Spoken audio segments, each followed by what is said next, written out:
బాబాసాహెబ్ అంబేద్కర్పై కేంద్ర హోంమంత్రి అమిత్ షా చేసిన వ్యాఖ్యలు దేశవ్యాప్తంగా సంచలనం సృష్టించాయి. అయితే అమిత్ షా లోక్సభలో ఏమి వ్యాఖ్యలు చేశారనే విషయం ప్రధాన మీడియాలో ఎక్కడా పెద్దగా కనిపించాలి. ప్రతి మీడియాలో అమిత్ షా చేసిన వ్యాఖ్యలపై ప్రతిపక్షాలు మండిపడ్డాయి, తిరగబడ్డాయి, రివర్స్ అయ్యాయి, అటబడ్డాయి, ఇటబడ్డాయని రాశారు. కానీ లోక్సభలో అమిత్ షా ఏమి వ్యాఖ్యలు చేశాడు అని గనక మనం పరిశీలిస్తే,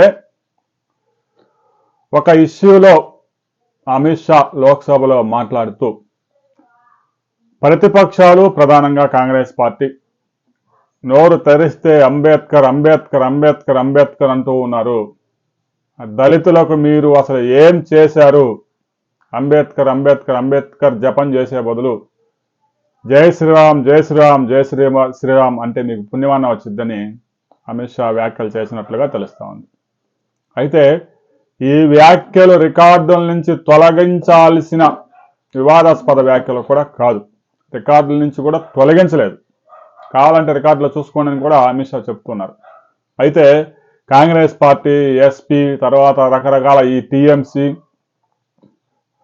డిఎంకే ఈ పార్టీలన్నీ లోక్సభలో గందరగోళం సృష్టించి బాబాసాహెబ్ అంబేద్కర్ని అమిత్ షా తీవ్రంగా విమర్శించాడు.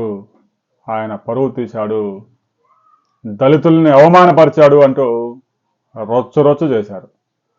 శీతాకాల సమావేశాలు కనీసం ఒక్క చర్చ కూడా అర్థవంతమైన చర్చ జరగల. కారణం ప్రతిపక్షాలు. అమిత్ షా క్షమాపణ చెప్పాలి, క్షమాపణ చెప్పేదాకా మేము చర్చ సాగనీయం అని చెప్పేసి లోక్సభలో గందరగోళం చేయటం, లోక్సభ వాయిదా పరంగానే సభ వెలుపల ఆవరణలోకి వచ్చి అక్కడ ధర్నా చేయటం. ఆ ధర్నాలో ఇద్దరు బీజేపీ ఎంపీలని నెడితే వాళ్ళు దొల్లుకుంటూ పోయారు, తలకాయ పగిలింది. ఇక వీధి రౌడీల్లాగా ప్రవర్తిస్తూ ఉన్నాయి ప్రతిపక్షాలు. అంబేద్కర్ని అమిత్ షా ఏ యాంగిల్లో కూడా విమర్శించలేదు. అంబేద్కర్ని ఏ రాజకీయ నేత కూడా విమర్శించే సాహసం కూడా చేయరు. మహాత్మా గాంధీ దేశానికి స్వాతంత్రం సంపాదించడంలో ఆయన కృషి ఎంత చెప్పినా తక్కువ. అలాగే స్వతంత్రం వచ్చిన తర్వాత బడుగు బలహీన వర్గాల కోసం, వారికి రక్షణ ఇవ్వటం కోసం రక్షణ కవచం ఏర్పాటు చేసిన మేధావి అంబేద్కర్. అంబేద్కర్ని ఎవడు విమర్శిస్తాడు?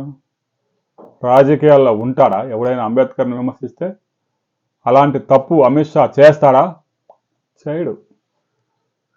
గడిచిన 60 సంవత్సరాలు అంటే ఈ 15 సంవత్సరాల్లో బీజేపీ పరిపాలన, ఈ 10 తర్వాత వాజ్పేయి ఒక 5 తీసేస్తే ఈ 75లో 60 సంవత్సరాలు కాంగ్రెస్ పార్టీ కేంద్రంలో ఉంది. దళితులకు మీరు ఏం చేశారు చెప్పండి అని అడిగాడు.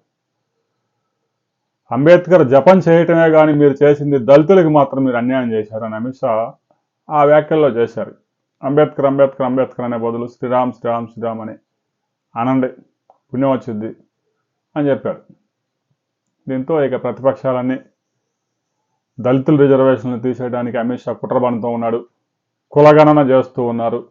జనాభా గణనలో కులగణన చేసి రిజర్వేషన్లు, దళితుల రిజర్వేషన్లు తీసేస్తారు అంటూ ప్రచారం చేశారు. ఈ దుష్ప్రచారమే గత ఎన్నికల్లో బీజేపీకి దెబ్బకొట్టింది. సంపూర్ణ మెజార్టీ రాకుండా ఆగిపోయింది.